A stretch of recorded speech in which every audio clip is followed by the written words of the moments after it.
Hey YouTube, today I'm going to show you how to lockpick a master lock number 575.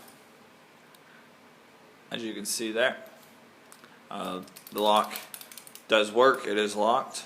We're going to start with, I have a Southford pick set.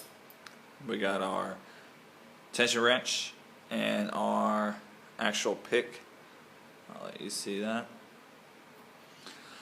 You're going to start with inserting the tension wrench into the keyhole.